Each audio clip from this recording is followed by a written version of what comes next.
Okay, so this is take 4 of this video, maybe take 5, but I'm accustomed to doing one take and then just posting it. But I'm trying to get better at video. If you've seen my last video, you'll see that I'm trying to make strides in the direction of fluency. So anyway, this video is going to be kind of explaining 3 things. What my stance is on atheism, what my stance is on antinatalism, and what my stance is on the value of life. And they might not be in that order, but we'll see how it goes. I guess I'll start with atheism, and that started about 7 years ago. I got interested in atheism, and I kind of moved forward with it, and I started reading about it, about the arguments for and against it, and it just made sense that God does not exist. It just made sense, and I hate to be simplistic about it because there are some people that would say that, well, whether God exists or not, religion plays a role in life, in community life, etc., etc. But I think instead of simplifying things that much, you could look at various jurisdictions around the world. You could look at varying countries around the world where religion plays either a major role in life or a less than major role in life. And as far as I've read, there's no direct connection between religiosity and happiness, or say secularism and happiness. Um, but the data shows that in secular states or secular countries, people tend to be happier and more productive. There's less crime in jurisdictions with secular values, as opposed to places that are religious, like say the Middle East, or even the Bible Belt in the United States. There's higher crime rates, things like that. So while there might be a huge number of factors that affect the way people live, and crime rates and happiness and all that stuff, you can't directly link lack of faith to those ills of society. Um, so that alone, in an evidence-based way, says to me that religion isn't necessarily all it's cracked up to be. And a lot of people would say that God has this hegemonic control. And I'm simplifying again in terms of the varying religions, etc. Each religion is different. Um, but in general, you could say that, God has this hegemonic control over the human race, or the planet, or the universe, and whatever is because it's because of God's plan.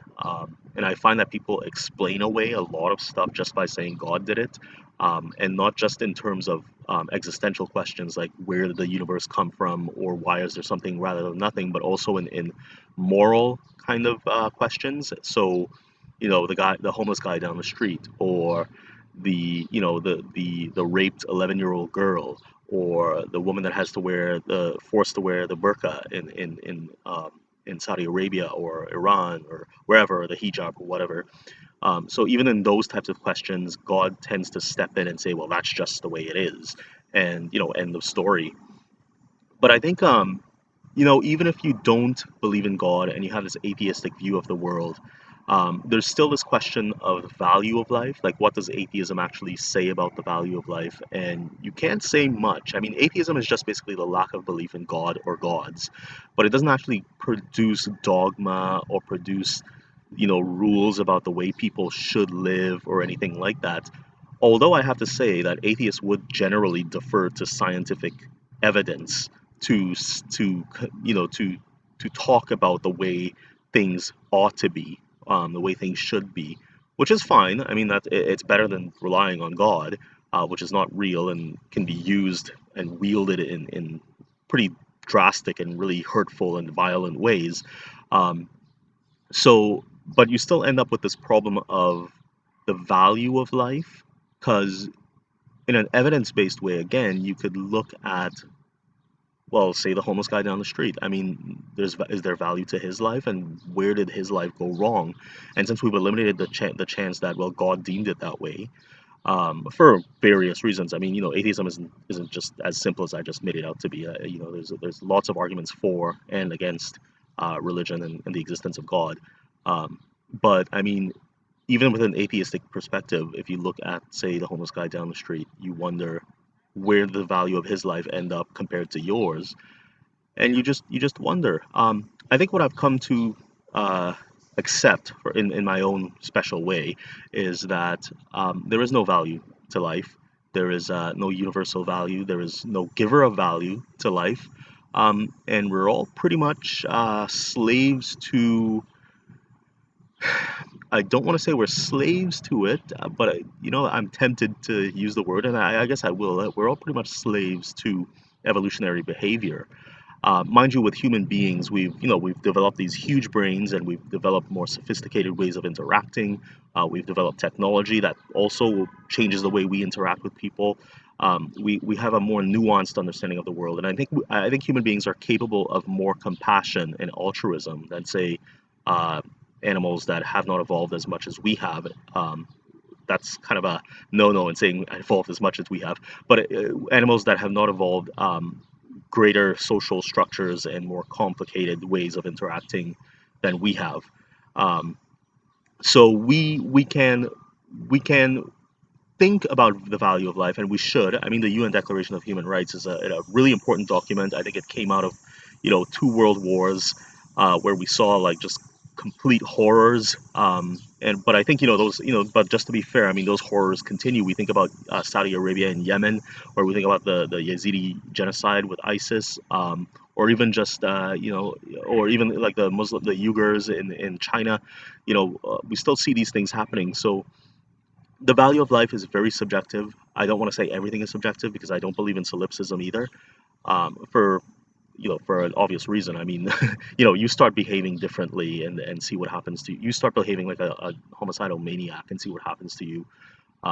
Things will change real fast. Um, so those rules must be coming from somewhere. But yeah, in terms of value, it's a subjective value. It's an arbitrary value that we place on things arbitrarily. We give value to life, and that's a good thing. It's a good thing, and it's also a bad thing in the same way, because we have to make up that value. And I think like I said, the UN Declaration of Human Rights is an important document in setting out some of those rights that humans have, inalienable rights. But yeah, we apply value to life very unevenly, and it's not perfect. Atheism doesn't give you the value of life.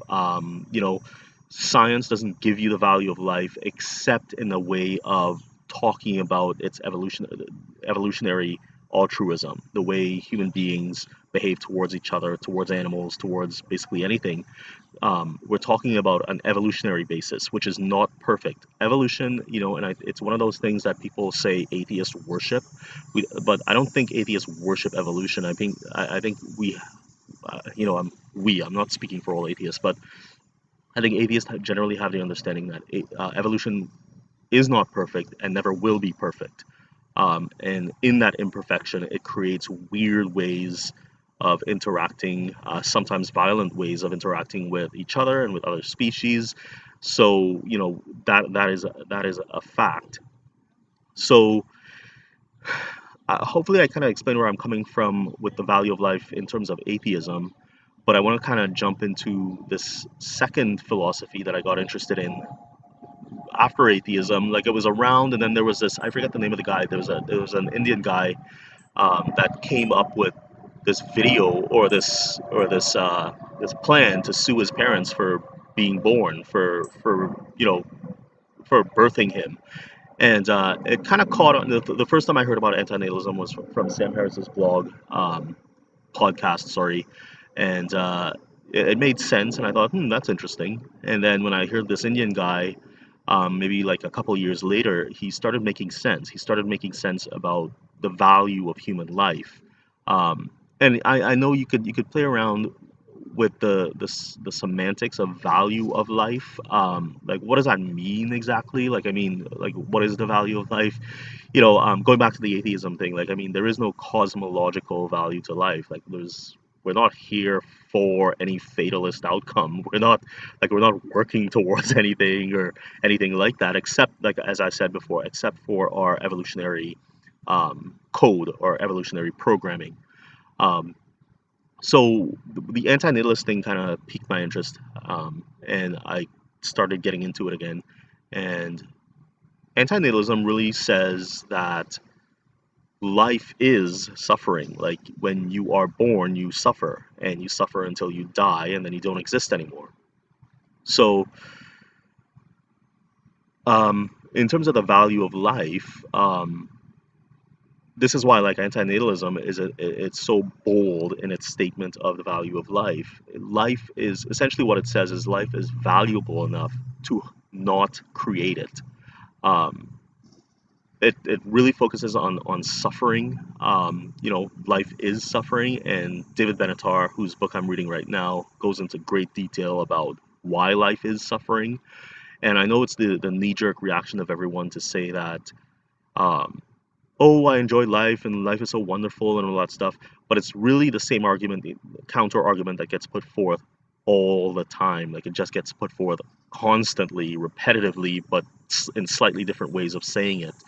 But if you don't exist, you don't have a need for pleasure. Like people that do not exist, and that's another argument, antinatalist objection, the non-identity problem. But people that don't exist don't have a desire for pleasure. So if you as a person who's alive says that you are enjoying your life and how can antinatalism be true, it's because you exist.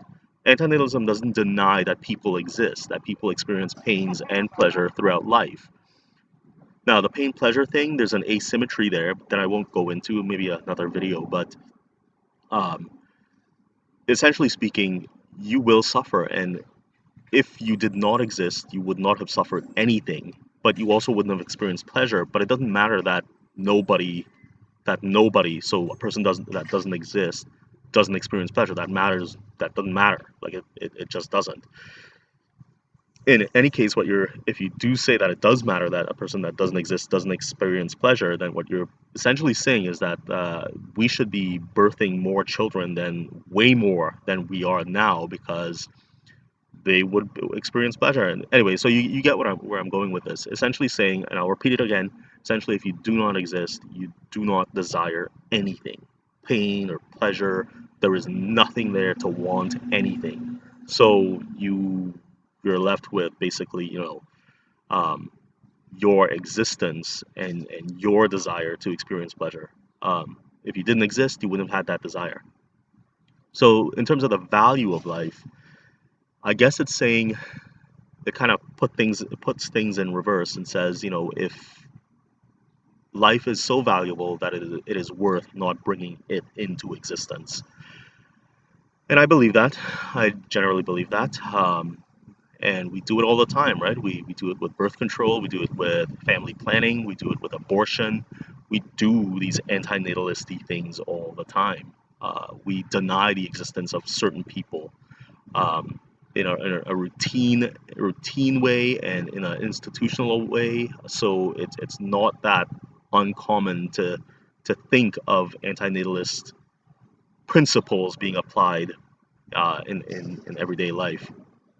So that's where I'm going to end the video. Hopefully that explained a little bit of where I am on the value of life. And yeah, we'll see where it goes. Bye.